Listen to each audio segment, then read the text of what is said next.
If you are from another country and you're tempted to lecture the Philippines about provoking China or hyping the situation, I urge you to take a moment and think about what you're saying to someone whose shoes you are not in. It is no longer. This is Raymond Powell, a former colonel of the U.S. Air Force. He's the director of Project Mayushu and Sea Light, two maritime security projects at an American think tank affiliated with Stanford University. He's well known for his aggressive comments against China when it comes to territorial disputes in the South China Sea. His supporters call him a maritime security expert, while critics call him warmonger, egging the Philippine Coast Guard to challenge China in the disputed waters. Then who's right? And why is an American think tank member so focused on South China Sea?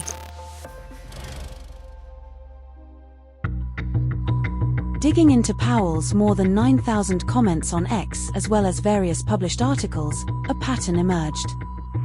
Once it came to significant moment for China and the Philippines, Powell would come out to say something negative. Back in January 5, 2023, China and the Philippines jointly released a statement of mutual friendship and opportunities for cooperation after Philippine President Ferdinand Marcos Jr. finished his first official visit to China after he took office. On the very same day, Powell's Project Mayushu released its first article, hitting a note of dissonance in an otherwise agreeable atmosphere. And things between the two countries got soured since then. On November 17, 2023, Marcos met with China's president during the APEC summit to seek ways to reduce tensions in the South China Sea. 3 days before, Powell promoted a research article that described China's thuggish behavior in the South China Sea. In the following year, on June 21, the Philippines officially announced that it was willing to work with China to resolve dispute. Powell soon urged the Philippine government to be careful about the de-escalate efforts with China.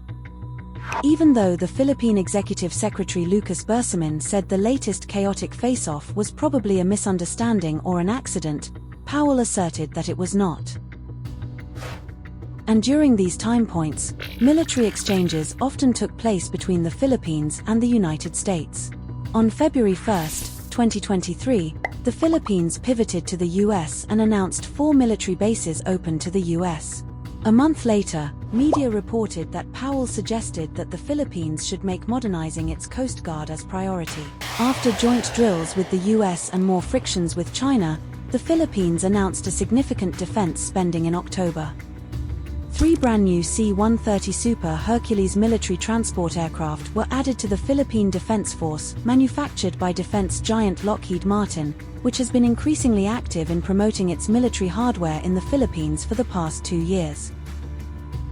In April 2024, Lockheed Martin's Typhoon mid-range missile was deployed to the Philippines during the shoulder-in-shoulder joint drill and has never been withdrawn. A few months later, the defense contractor announced it was expanding its operations in the Philippines, partnering with local industry and establishing a base in Manila. Following that announcement, Lockheed Martin executives paid a visit to Senate President pro tempore Jinggoy Estrada seeking a strategic partnership with the armed forces of the Philippines.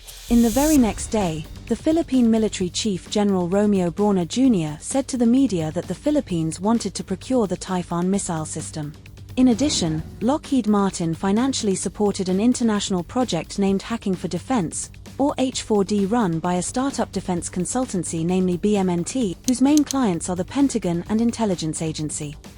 2 of the company's founders are Joseph Felter and Steve Blank, who are also in charge of the think tank Gordian Knot Center for National Security Innovation that Powell works for. They all used to work at the Department of Defense of the US.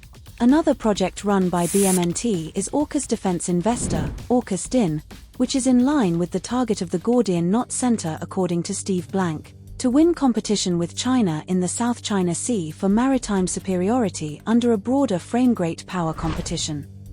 So it's clear that everyone on the net are sharing common interests in defense business. If you really look at the overall picture of the country, of the Philippines, it's really being militarized by the United States in every possible way. However, the question is, why are we doing it? Chester Cabalza, a Philippine think tank scholar, may have answered the question. The Philippines is an emerging market for the defense industry. Our strategic issues with China have caught the attention of defense firms, and the exhibit demonstrates support from like-minded nations, many of whom are our partners and allies. Yup, the South China Sea issue is indeed a lucrative driver for defense business, which may spend billions of dollars of Philippine defense budget. I would rather reallocate the money for this military assets buying, which is very expensive, on certain budget that has something to do with upgrading our education, social welfare, economic development, reinvesting in the agricultural sector of my country. In face of such ascending number of hungry Filipino people, these US think tank members are still cultivating the Philippine security concerns to stir South China Sea tumults, which has created opportunities for the US defense contractors. So, Mr. Powell, whose shoes are you in?